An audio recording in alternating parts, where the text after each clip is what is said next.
신약성경 314페이지 정도에 있는 에베소서 4장 13절에서 16절까지의 말씀을 제가 대표로 봉독합니다. 우리가 다 하나님의 아들을 믿는 것과 아는 일에 하나가 되어 온전한 사람을 이루어 그리스도의 장성한 분량이 충만한 데까지 이르리니 이는 우리가 이제부터 어린아이가 되지 아니하여 사람의 속임수와 간사한 유혹에 빠져 온갖 교훈의 풍조에 밀려 요동하지 않게 하려 함이라. 오직 사랑 안에서 참된 것을 하여 범사에 그에게까지 자랄지라. 그는 머리니 곧 그리스도라. 그에게서 온몸이 각 마디를 통하여 도움을 받음으로 연결되고 결합되어 각 지체의 분량대로 역사하여 그 몸을 자라게 하며 사랑 안에서 스스로 세우느니라. 아멘. 네, 이 시간에는 범사에 그에게까지 자랄지라는 제목으로 함께 은혜를 나누고자 합니다. 여러분 인생의 목적은 무엇입니까?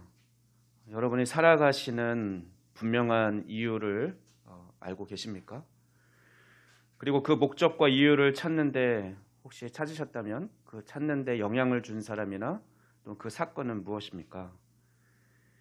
인생의 목적을 어디서 찾느냐에 따라서 그 사람의 삶의 방향, 그 사람의 삶의 색깔이 달라지게 되죠. 그 사람의 인생을 그 인생의 목적이 좌우하게 됩니다. 많은 사람들은 돈이나 쾌락, 재미있는 것 또는 성공 또는 가족, 건강 또는 어떤 세상에서 어떤 정의를 실현하는 것 이런 등 다양하게 각자의 인생의 의미와 목적을 찾고 있습니다. 그러나 우리는 세상을 창조하셨고 뿐만 아니라 나를 창조하신, 나를 지으신 하나님께서는 우리를 향해서 어떤 목적을 가지고 계신지 우리가 분명하게 이해할 때 더 정확한 우리의 삶의 목적을 찾을 수 있을 거라고 생각합니다. 따라서 우리가 우리의 목적, 인생의 목적을 설정하는데 가장 중요한 기준은 하나님의 뜻이어야 합니다. 많은 사람들이 쾌락이나 명예 또는 권력, 재산을 통해서 자신의 행복을 추구하려고 합니다. 그러면 성공적인 삶을 산다고 생각하는 거죠. 그런데 우리가 어떻습니까? 날마다 TV를 켜서 뉴스를 들으면 들려오는 소식들은 이 네 가지, 아무리 돈을 많이 가졌다고 해도 또 어떤 권력을 가졌다고 해도 또 즐거움, 쾌락을 쫓아서 살았다고 해도 그 결국은 행복이 아니라 오히려 더 큰 불행과 절망 속으로 들어가는 결론들을 많이 접하게 됩니다. 심지어 그것을 목숨 걸고 쫓았지만 그렇게 쫓던 것들에 대한 어떤 위기를 맞거나 또는 잃게 되면 심지어 스스로 목숨을 끊었다는 그런 소식도 우리가 접하게 됩니다. 사회학을 전공하고 또 나중에 신학 공부를 해서 목회를 잘 하고 계신 하나님 나라 관점에서 목회를 잘 하고 계신 나들목교회 김영국 목사님은 우리 인생이 진정한 행복을 얻으려면 두 가지 조건이 갖춰진다고 합니다. 첫째는 무조건적인 사랑을 그가 받고 있다고 느낄 때 그 사람은 행복을 느끼고, 또 하나는 그 사람이 궁극적인 삶의 목적을 찾았을 때 내가 왜 살아야 되는지 아는 거죠. 방향을 알고 그때 그 사람은 행복을 느낄 수 있다고 합니다. 그런데 이 두 가지는 바로 하나님께서 우리에게 주시고자 하는 거죠. 무조건적인 사랑, 아가페적인 사랑을 주실 수 있는 분 하나님이시고 모든 사람을 그렇게 사랑하시고 구원하기 원하시는 거죠. 또 우리를 구원하신 목적이 있으시죠. 우리가 잃어버린 하나님의 형상을 회복하고 하나님의 자녀답게 되기를 간절히 원하시는 거죠. 우리 많은 인생들이, 우리 특히 그리스도인들이 우리 삶의 목적을, 궁극적인 삶의 목적을 하나님의 형상을 회복하는 것, 그리스도의 장성한 분량에 이르도록 원하는 것을 하나님께서는 간절히 원하고 계십니다. 따라서 오늘 말씀을 통해서 그러면 우리가 어떻게 살아가야 할지, 또 인생의 궁극적인 목적이 무엇인지 발견하고 또 결단할 수 있는 그런 은혜의 시간이 되기를 소망합니다. 오늘 말씀은 지난주 말씀에 이어서 교회 성장에 대해서 말씀하고 있는 말씀입니다. 교회 공동체의 성장은 목회자 한 사람이나 또는 직분을 맡은 몇 사람에 의해서 성장하는 것이 아니라 모든 구성원, 모든 지체가 그리스도께서 주신 은사들을 활용해서 각자 맡은 역할을 충실히 수행할 때 그때 비로소 그리스도의 몸을 든든히 세울 수 있다는 것입니다. 예수님은 교회 사역자들을 포함한 모든 성도들이 자신이 맡은 역할을 수행하고 함께 협력하는 그런 과정을 통해서 자기 몸인 교회를 든든히 세워가기를 바라고 계십니다. 그래서 하나님은 우리 공동체에 사역자들을 또 세워주셨고 또한 각 지체들에게 은사를 주신 것입니다. 13절 말씀에서 그리스도께서 교회에 주신 사역자들의 사역 목표를 교회의 모든 구성원의 관점에서 서술하고 있습니다. 우리가 다 하나님의 아들을 믿는 것과 아는 일, 우리가 다 또 하나가 되어 온전한 사람 이루어 그리스도의 장성한 분량이 충만한 데까지 이르르니. 사도 바울은 성도들이 모두 함께 도달해야 될 그런 영적인 목표를 세 가지를 제시하고 있습니다. 첫째는 모든 성도들이 그리스도를 믿고 아는 일에 하나가 되기까지 성장해야 된다는 것이고, 두 번째는 온전한 사람에 이르기까지 성장해야 되는 것이고, 그리고 세 번째는 그리스도의 충만한 분량에 이르기까지 성장해야 된다는 것입니다. 이것은 성도들이 모두 함께 도달해야 할 영적인 목표인데 각각을 좀 더 자세히 살펴보겠습니다. 죄송한데 뒤에 난로 좀 꺼주시겠어요? 네. 말씀이 시작될 때는 좀 꺼주시면 좋겠습니다. 네, 고맙습니다. 첫째로 그리스도를 아는 것과 믿는 것에서 지속적으로 성장해야 합니다. 그리스도를 더 온전하게 알아가야 하고 그리스도를 더 온전히 믿어야 합니다. 이것은 특정한 사람에게만 해당하는 것이 아니라 모든 성도에게 해당하는 것입니다. 성도들이 모두 그리스도를 바르게 알고 바르게 믿음으로써 그리스도를 아는 지식과 또 그를 믿는 믿음에서 하나가 되어야 합니다. 이것은 교회의 하나됨을 지키는 데 필수적입니다.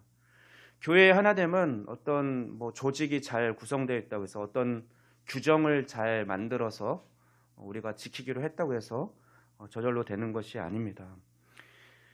예수 그리스도에 대한 지식과 믿음의 일치, 같은 믿음, 그리스도 안에서 같은 마음, 이것이 그렇게 하나로 일치될 때 우리가 온전히 하나 되는 것이죠. 그러므로 모든 성도들은 그리스도에 대한 믿음과 지식의 하나됨에 도달해야 합니다.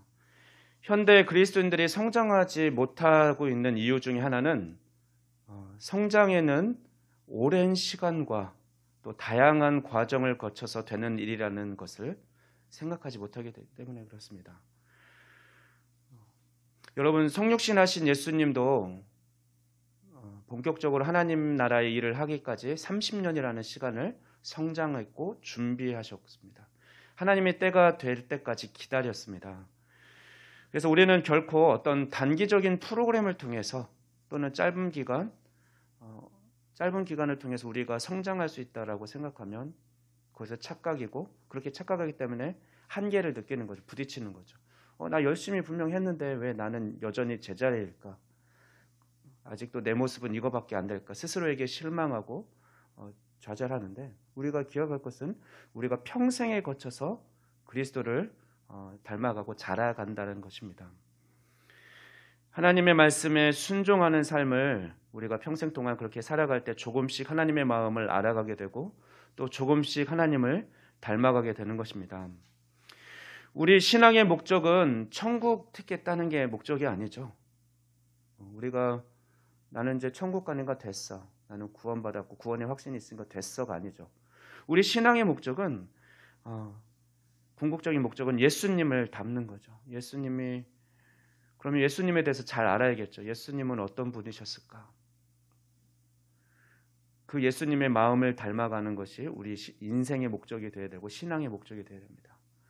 예수님의 그 수준까지 내가 잘할 수 있을까? 하지만 분명한 건 하나님은 그렇게 우리도 자라가길 기대하신다는 것이죠. 그게 하나님 아버지의 우리 인생을 향한 목적입니다.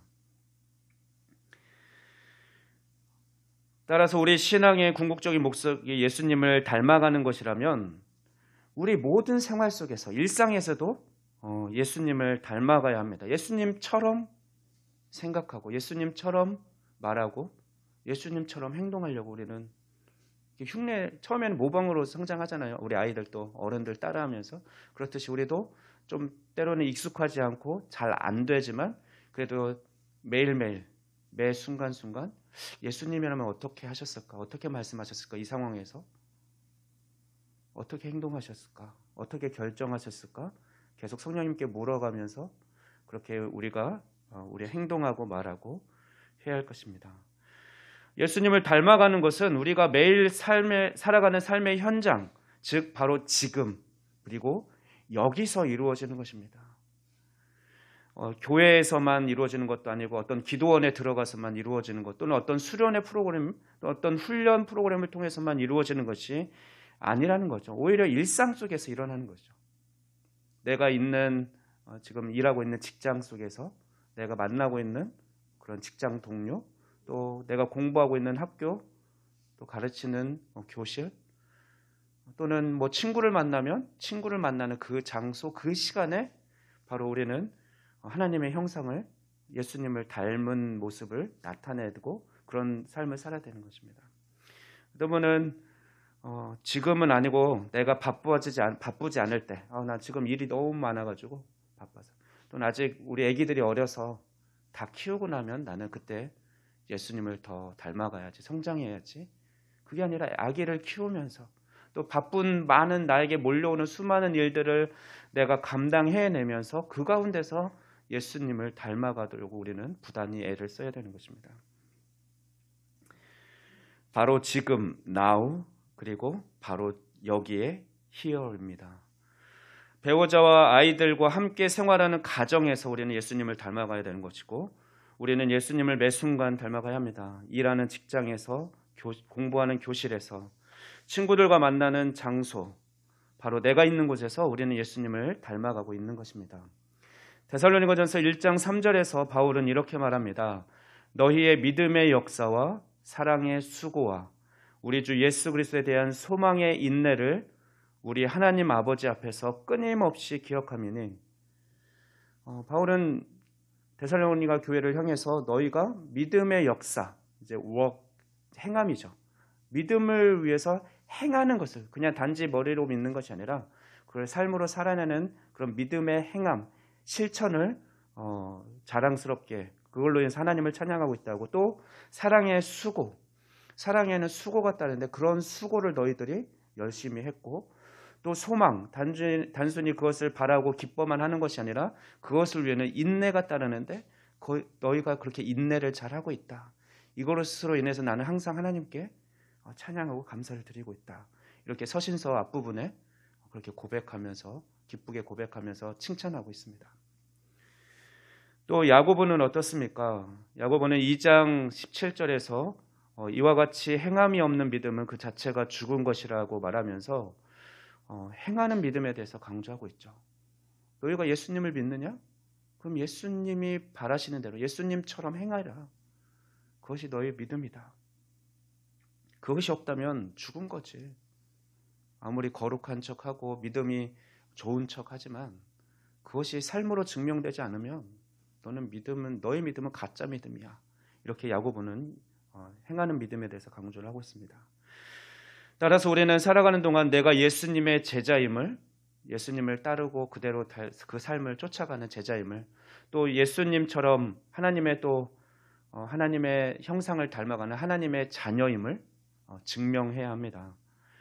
우리는 아는 것과 믿는 것에서 지속적으로 자라가야 합니다. 물론 우리가 아직 성장하는 과정에 있기 때문에 아까 평생을 거쳐서 우리가 성장해야 된다고 그랬죠.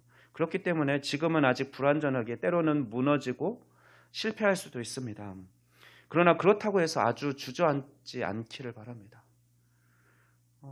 내가 오늘 잘 못 살았다 하더라도 다시 툴툴 털고 하지만 내가 하나님의 자녀임을 기억하고 또 하나님께서 우리 인생의 목적이 예수 그리스도의 장성한 분량을까지 이루려면 그래 좀 더 힘을 내서 더 열심히 내일 또다시 예수님처럼 좀 살아가야겠다. 다시금 결단하고 다시 그렇게 힘차게 살아가야 할 것입니다. 범사에 그에까지 자라가는 우리 작동교회가 되기를 주님의 이름으로 축원합니다. 두 번째는 우리 성도들이 모두 온전한 사람에 도달해야 합니다. 온전함은 성숙함을 의미합니다.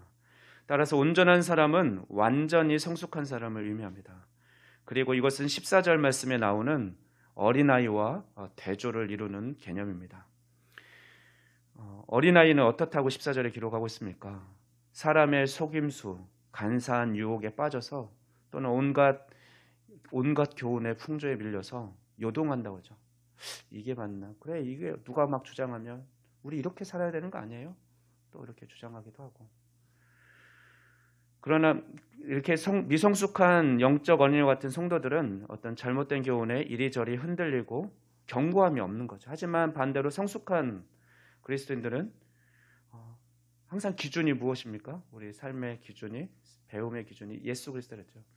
예수님께서는 어떻게 행하셨을까? 말씀에서 찾고, 또 예수님께서는 어떻게 행동하시고 실천하셨을까? 말씀하셨을까? 그 기준을 따라서 흔들리지 않습니다.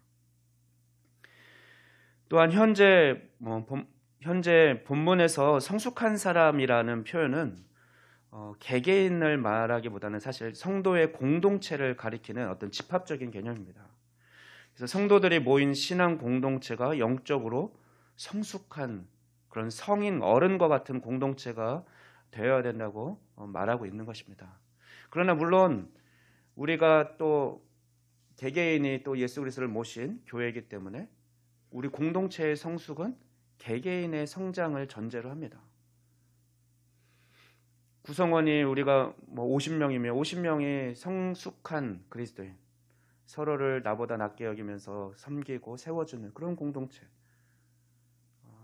내가 섬김을 받으려는 비율에 속한 사람이 아니라 섬기려는 쪽에, 우리가 50명이라고 할 때 우리 성도들이 섬기려는 사람이 보통 어떤 조직이나 2대8 법칙이 있다고 그래요. 큰 교회도 성도가 많으니까 일꾼이 많을 것 같지만 100명면 20명만 열심히 일하는 거죠. 찬양대도 하고 또 주일학교 교사도 하고 봉사도 하고. 그런데 작은 교회도 어느 조직이나 그런데 성숙한 공동체는 어떻습니까?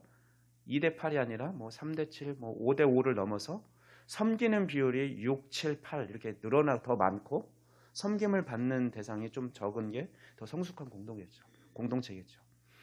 그런 관점에서 우리는 개개인이 그래, 나라도 더 성숙한 모습으로 교회를 세워가야지, 다른 사람을 섬겨야지, 이렇게 성장해야 된다는 것을 저는 지금 말씀드리고 있습니다.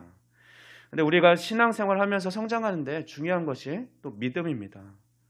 믿음이 중요한데요. 그러나 이 믿음은 우리가 믿음의 개념을 잘 가지고 있었는데, 이 믿음은 우리가 기도할 때도 내가 간절히 또는 목소리 높여서 기도했다고 해서 내 믿음이 좋은 거고 그거대로 내가 그렇게 기도했기 때문에 이루어진다고 생각하면 안 되죠. 그것은 자기 확신입니다. 나는 저것을 믿어. 내가 기도한 대로 이루어질 것을 믿어.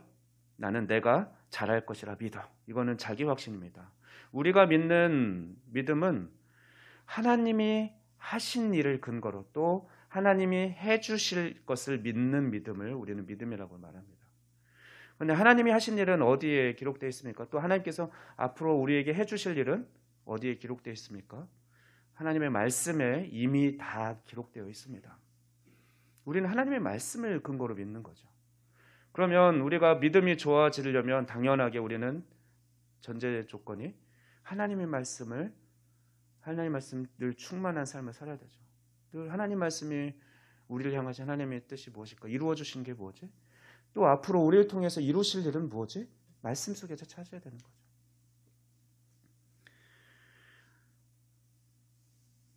하나님의 하신 일과 하실 일 성경에 기록되어 있는데, 그래서 바울은 유언처럼 이제 마지막으로 최후에 쓴 서신서가 디모데 후서인데요.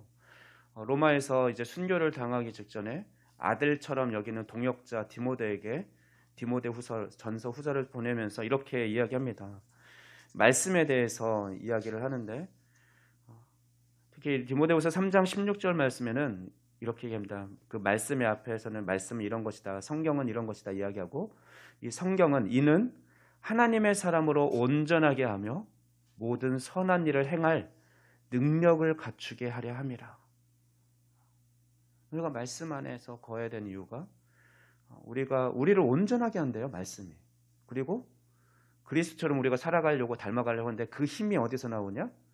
말씀에서 나온다. 그 능력을 갖추게 한다, 그 말씀이. 이렇게 유언처럼 바울은 디모데에게 그렇게 말씀을 강조하고 있습니다. 우리가 그리스도의 장성한 분량에 이르는 방법, 범사에 그에게까지 자라기 위해서는 우리는 늘 말씀을 붙들고 살아가야 합니다. 아무리 강조해도 지나치지 않죠. 그 말씀이 우리를 온전하게 할 것입니다. 그 말씀이 우리가 예수님처럼 살아갈 능력을 갖추게 할 것입니다. 우리는 공동체로 모이지만 또한 각자가 홀로 서 있을 수 있어야 합니다. 각자의 자리에서. 각자가 홀로 하나님을 만나고 성장할 수 있는 공동체가 성숙한 공동체죠. 우리가 이제 하나님께서 목사를, 이렇게 사역자를 말씀을 먼저 깊이 있게 묵상하고 전하고 가르치는 자로 세워주시긴 했지만, 더 성숙한 공동체는 혹시 목사가 없어도 우리 각자가 만난 하나님, 그 묵상한 말씀, 깨달은 말씀을 서로 풍성하게 나눌 수 있는 그런 공동체입니다. 담임 목사님이 갑자기 많이 급격하게 안 좋아지시면서 저도 부담이 많이 되는 거죠. 그나마 제가 부목사로 준비되어 왔고 또 준비됐기 때문에 그래도 교회를 또 지키고 이렇게 말씀을 전하고 예배를 인도할 수 있지만, 그런 생각이 그렇게 하시지 않을 거지만, 그러면 나도 혹시 코로나에 걸려서 못 온다든가, 또는 나도 갑자기 아프면 어떡하지? 제가 지난주 또 수련회 가면서 교사선교회, 제가 섬기고 있는 교사선교회 수련회에 참석하면서 저도 교회를 어쨌든 공간적으로는 비우는 거잖아요. 떠나 있으니까 죄송한 마음이 들더라고요. 좀 힘든 시기에 같이 이렇게 붙어 있고 또 함께 기도하고 그래야 되는데,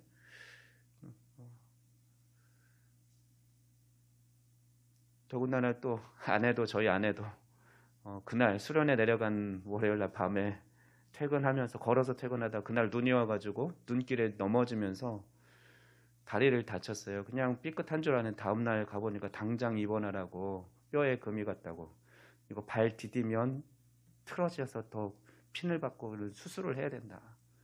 그래서 그날 바로 입원하고 지금도 입원해 있습니다. 다음 주 수요일 정도까지는 붓기가 빠져야, 그래야 통깁스를 할 수 있다고, 그래야 퇴원할 수 있을 것 같은데요.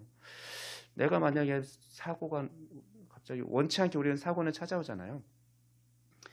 그러면 누군가는, 저는 성숙한 공동체라면 혹시 제가 목회자가 서지 못하더라도 누군가는 장로님이든 어떤 지사님이든 권사님이든 우리 찬양합시다 하면서 찬양하고, 또 제가 최근에 묵상한 말씀은 이렇습니다 하면서 그 은혜를 길든 짧든 나누고, 또는 내가 사랑하는 말씀, 붙들고 사는 말씀, 이렇게 설교 형식은 아니더라도 함께 읽고, 이렇게 좀 인도해 줄 수 있는 그런 성숙한 분들이 많이 있는 게 더 우리는 성숙한 공동체라고 생각합니다.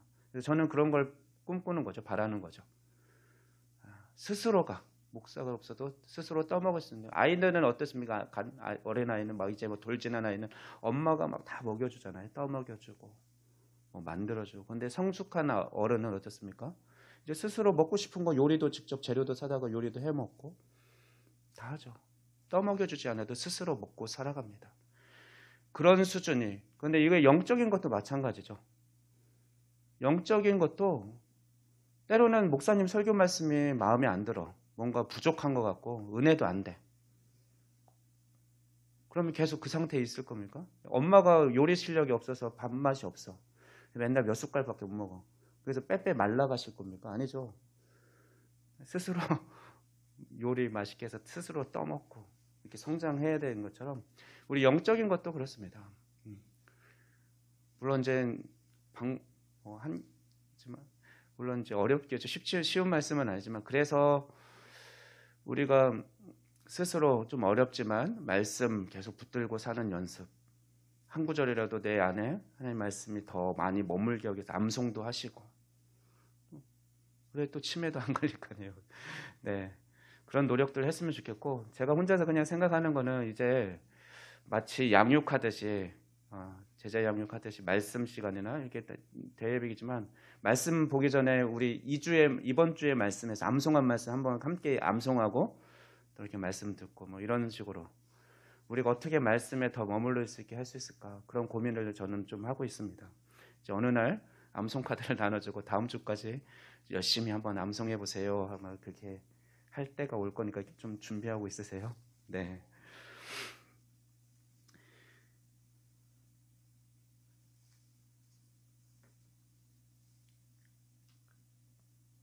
그리스도의 충만한 성숙한 분량에 세 번째로 그리스도의 충만한 성숙한 분량에 도달하는 것이 또한 우리가 자라가야 될 목표입니다. 그리스도의 충만한이라는 표현은 교회 성장의 목표로서 그리스도의 완전한 상태를 가리킵니다. 따라서 그리스도의 성숙한 분량에 이른다는 것은 하나님의 온전하심과 같이 온전해지는 것이고 또 그리스도의 온전하심과 같이 온전해지는 것입니다. 마태복음 5장 48절 말씀 보면 예수님은 제자들에게 이렇게 말합니다. 그러므로 하늘에 계신 너희 아버지의 온전하심과 같이 너희도 온전하라. 그 온전한 수준이, 우리가 성장할 수준이 그냥 뭐 세례 요한만큼 성장해 이렇게 말씀하신 게 아니라 우리 하늘에 계신 하나님 아버지가 온전한데 너희도 그렇게 온전해져야 돼. 너희는 하나님의 자녀야. 이렇게 얘기하고 예수님은 그렇게 부탁하는 거죠. 우리가 생각한 수준 이상이죠.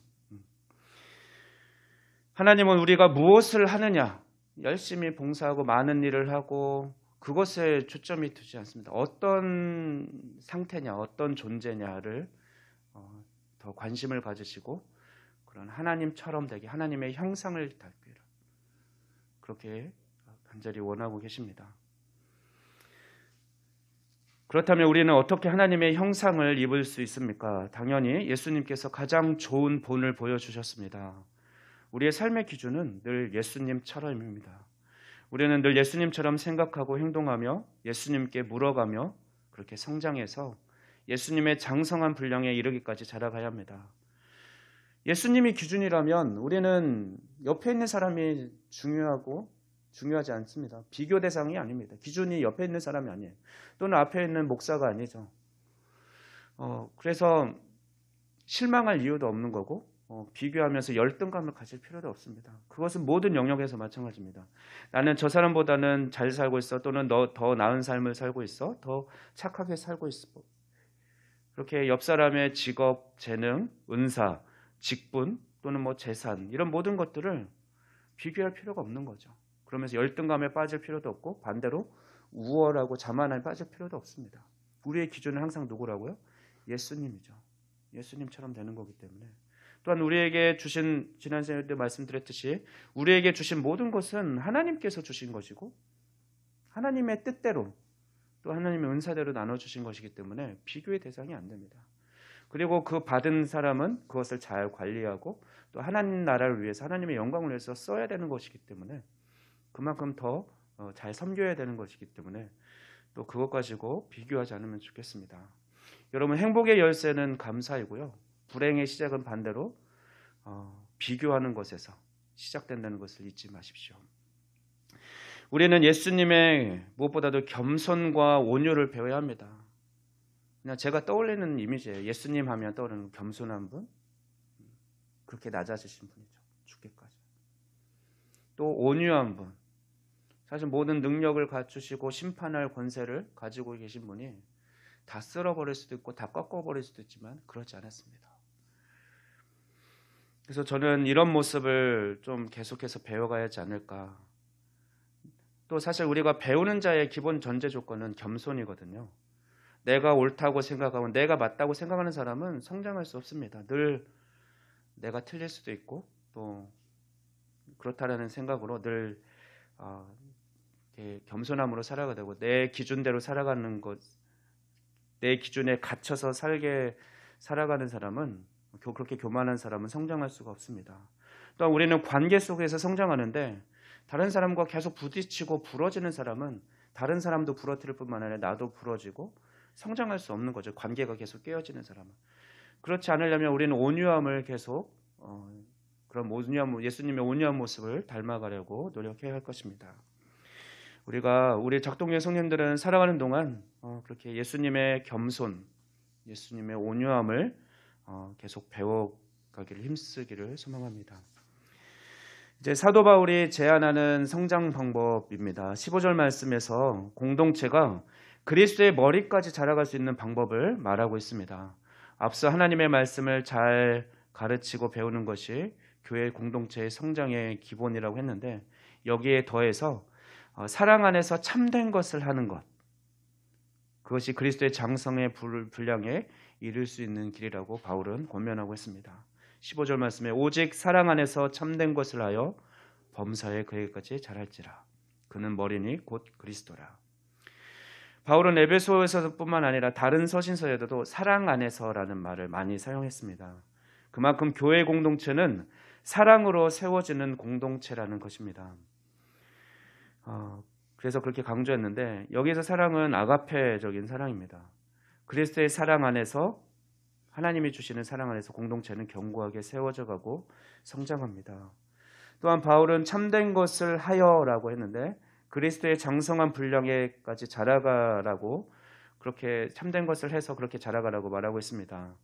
참된 것을 하여라는 말의 원어적 의미는 진리를 말하다입니다. 그리고 진리를 말하는 것은 바울의 다른 서신서 갈라디아서 4장 16절 말씀 보면 그런즉 내가 너희에게 참된 말을 함으로 원수가 되었느냐는 말씀을 통해서 볼 때 복음의 진리를 말하는 것을 의미합니다. 그래서 정리해 보면 그런 거죠. 그러므로 우리는 복음의 진리를 말함으로써 그리스도의 장성한 분량에 이를 수 있다라는 것을 바울은 그 방법적인 것으로 권면하고 있는 거죠. 15절 말씀 오직 사랑 안에서 참된 것을 하여를 동시에 그렇게 그 의미를 생각해 보면 성도들은 어떻게 성장하느냐? 복음의 진리를 그리스도 안에서 말함으로 성장해 간다는 겁니다. 즉 복음을 전할 때 그냥 무조건 강력하게 말한다고 선포만 한다고 되는 것이 아니라 그리스도의 사랑 안에서 아가페적인 사랑 안에서 그렇게 복음을 말할 때라고 하는 거예요. 이거는 우리의 삶을 동반하는 거죠. 우리의 행동이 그리스도의 사랑을 닮아 있고 그렇게 사랑을 실천할 때 우리의 그리스도의 사랑을 삶으로 표현할 때 그러면서 진리대로 살고 진리를 말할 때 내가 성장해야 된다고 얘기하고 있습니다. 세상 사람들이 복음의 진리를 인식할 수 있게 하려면 복음을 받아들일 수 있으려면 그 진리를 말만 하는 것이 아니라 함께 사랑의 삶으로 표현해야 합니다. 사실 그게 더 큰 메시지를 주죠. 마음을 열리게 하고 우리가 이렇게 복음적인 삶을 살아갈 때 그리스도를 아는 것과 믿는 것에서 일치된 그런 성숙한 사람이 될 수 있는 것입니다. 우리 공동체는 사랑의 방식으로 복음을 전하는 일에 열심히 냈으면 좋겠습니다. 이제 본문 마지막 구절인 16절 말씀을 살펴보고 말씀을 정리하고자 합니다. 그에게서 온몸이 각 마디를 통하여 도움을 받음으로 연결되고 결합되어 각 지체의 분량대로 역사하여 그 몸을 자라게 하며 사랑 안에서 스스로 세우느니라. 16절 이 구절은 지난주에 살펴봤던 말씀부터 오늘 7절부터 15절까지 말씀을 요약하는 말씀입니다. 바울 사도는 온몸의 성장과 관련하여서 가장 중요한 것을 그리스도와 연결되는 것으로 보고 있습니다. 그러므로 그리스도는 교회 성장의 목표이자 그리스도께 자라갈지라 했는데 목표이자 또한 동시에 그 자라가는 힘의 원천이 되는 것이죠. 따라서 그리스도인 몸인 교회는 반드시 머리인 그리스도께 연결되어야 합니다. 그래야 생명을 유지할 수 있고 성장할 수 있는 것입니다. 우리 교회 공동체는 우리 개개인만 보면 사실 연약하죠. 그래서 소망이 없을지도 모릅니다. 우리가 어떻게 무슨 일을 하고 어떻게 하나님 나라를 이루어가지? 그러나 온전한 그리스도께서 우리 교회의 머리로 함께 하십니다. 우리와 나의 머리가 또 되시기도 하십니다. 그렇기 때문에 우리는 소망이 있는 거죠. 예수님이 세상 끝날까지 함께 하실 것이고 우리를 떠나지 않으실 것이기 때문에 우리가 연약하지만 그리스도의 사랑 안에서 우리가 하나 되어서 하나님을 알아가고 그분의 사랑 안에서 거할 수 있고 그분의 수준까지 우리는 자라갈 수 있을 것입니다. 또한 사도 바울은 각 마디를 통해서 도움을 받고 연결되고 결합된다고 말합니다. 각 마디는 지난주에 말씀드렸던 그 사역자들을 의미합니다. 그 마디들을 통해서 사역자들, 은사를 가지고 봉사하는 그 가르치는 자들을 통해서 우리가 연결된다고 이야기하는데, 그렇게 우리 리더는 앞서 걸어가는 자거든요. 우리 교회도 리더라고 이렇게 명명하진 않았지만 그래도 앞서 걸어가는 그들을 통해서 하나님께서는 우리 모든 성도들이 또 자라갈 본이 되게 하시고 그렇게 자라가게 하실 것입니다. 따라서 우리는 그런 앞서 걸어가는 자, 사역자라고 말하는 그 리더들을 계속 세우는 일에 또한 힘을 써야 합니다. 오늘날 개인주의가 만연해지면서 이런 분위기가 교회 안에도 들어왔죠. 그래서 다른 교회나 또는 다른 기독교사 단체들도 보면은 늘 다음 리더들을 세우는 것을 어려워합니다. 다음 리더십을. 그냥 나는 누리기만 하려고 하고 받기만 하려고 어떤 섬김의 위치에 서는 것을 부담스러워하는 거죠. 왜냐하면 헌신이 따르니까, 희생이 따르니까 시간도 더 내야 되고 더 때로는 물질도 더 많이 써야 되고 에너지를 많이 써야 되니까 그게 싫어서 피하는데, 우리 교회는 그렇지 않기를 원합니다. 아까 말씀드렸다시피 2대8의 법칙에 의해서 우리 교회가 운영되는 것이 아니라, 그렇게 세워져 가는 것이 아니라 반대로 8대2 섬기는 사람이 더 많고, 그래서 어떤 한 사람이 어린아이와 같은 이제 막 예수님을 믿기 시작한 사람이 오거나 그랬을 때 우리가 그 한 영혼을 잘 섬기고 세워갈 수 있는 그런 교회로 이렇게 성장해 갈 수 있기를 소망합니다. 저는 지금도 그렇지만 캠퍼스 때부터 내가 어느 누구보다도 더 그리스도의 장성한 분량까지 이르러 간다고 목표가 있는데, 경쟁은 아니지만 우리가 경쟁하고 그런 의미가 없다고 그랬죠. 그렇지만 저 같은 욕심이 있었으면 좋겠습니다. 내가 적어도 김만호 목사님보다는 더 많이 말씀 읽고 묵상하고, 나도 할 수 있는 건데, 난 신학 공부 안 했지만 나도 목사님 에베소서 볼 때 어떤 책 보세요? 어떤 주석 보세요? 물어봐가지고 그렇다고 김만호 목사님이 안 알려줄 거 아니잖아요. 에베소서 읽을 때는 이 책을 참고하면 좋습니다. 그럼 나도 사서 봐야지, 또는 빌려서 봐야지. 목사님 그 책 좀 빌려주세요. 저도 읽게. 이런 열심, 욕망으로, 열정으로 그렇게 더 성장해가고, 그래서 우리가 선의의 경쟁, 그렇게 얘기했으면 경쟁은 아니고, 모두가 이런 마음, 내가 더 예수님처럼 자라갈 거야. 예수 그리스도의 장성한 분량에 이르기까지 장로님만큼 내가 장로님보다 더 열심히 더 하나님을 알아갈 거야. 올해 2022년 새로운 한 해 주셨는데 올 한 해 더 많이 성장해야지. 또 예수님처럼 그런 온유함과 겸손함이 드러나는 삶을 한번 살아가려고 성령님을 의지해서 그렇게 매 순간 한번 살아봐야지. 그런 결단이 저와 여러분의 있기를 간절히 소망합니다. 기도하겠습니다. 우리를 새로운 한 사람, 새로운 피조물로 세워주시고 하나님이 기뻐하시는 그런 사랑하는 공동체 안에서 함께 자라가게 하시니 감사합니다. 오늘 말씀을 기억하고 실천하는 가운데 우리가 그리스도 안에서 온전히 하나 되고 그리스도의 장성한 분량까지, 그리스도의 온전함까지 성장해 갈 수 있도록 인도하여 주시옵소서. 때로는 하나님 앞에 홀로 서서 하나님을 깊이 경험할 수 있는 은혜를 허락해 주시고, 또한 동시에 각 마디마디 연결되어 우리가 외롭지 않게 그렇게 함께 온전히 그리스도를 머리로 한 몸 되어서 성장해 가게 하여 주시옵소서. 우리의 영원한 소망 되시며 우리의 머리 되신 예수 그리스도의 이름으로 기도하옵나이다. 아멘.